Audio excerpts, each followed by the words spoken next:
Hello everyone, कैसे हैं आप लोग। आज हम लोग लेकर आए हैं क्लास टेंथ का सबसे मोस्ट इम्पॉर्टेंट टॉपिक जो हमारे लिए काफ़ी ज़्यादा ज़रूरी है और क्लास टेंथ के सीबीएसई बोर्ड एग्जाम में ज़रूर से ज़रूर आएगा। ठीक है, तो आज हम लोग देखने वाले हैं होमोलोगस सीरीज। ठीक है, तो क्या होता है देखते हैं।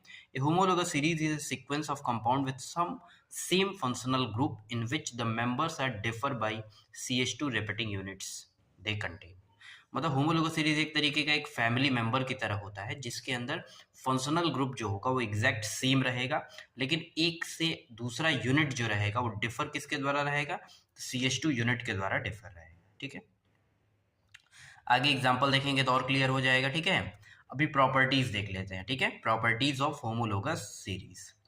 पहला प्रॉपर्टी है they have same functional group, यानी जो भी हमारे पास एक सीरीज के यानी एक होमोलोगस सीरीज के मेंबर्स होंगे उनमें जो फंक्शनल ग्रुप रहेगा वो क्या रहेगा, सेम रहेगा। Second point, due to having the same functional group all compound in a series undergo similar type of chemical reaction. मतलब अगर फंक्शनल ग्रुप सेम है तो केमिकल प्रॉपर्टीज के लिए या केमिकल रिएक्शन के लिए रिस्पॉन्सिबल होते हैं। तो अगर फंक्शनल ग्रुप एक सीरीज में सेम है तो सारे के सारे सिमिलर केमिकल प्रॉपर्टीज शो करेंगे। Each series has represented by same general formula. मतलब हर एक एक जो सीरीज होगा उसके जितने मेंबर्स होंगे सेम जनरल फार्मूला के द्वारा क्या करेंगे, रिप्रेजेंट किया जाएगा। Each successive member in a series differ by one before it by one CH2 unit group. यानी पहला मेंबर और दूसरे मेंबर में जो डिफरेंस होगा वो CH2 यूनिट का होगा, दूसरे और तीसरे मेंबर में जो डिफरेंस होगा CH2 यूनिट का होगा।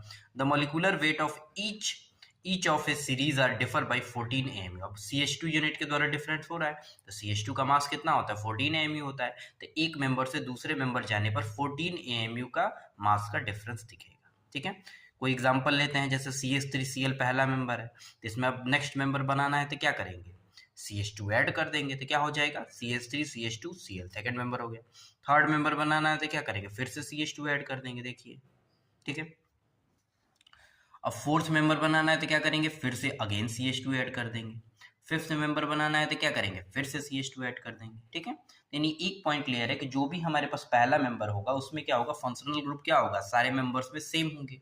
फंक्शनल ग्रुप सेम होने के बाद एक दूसरे से यूनिट डिफर कैसे रहेगा, तो CH2 यूनिट के द्वारा। मतलब जो पहला मेंबर है और जो दूसरा मेंबर है उसमें जो डिफरेंस होगा वो CH2 यूनिट का ही होगा।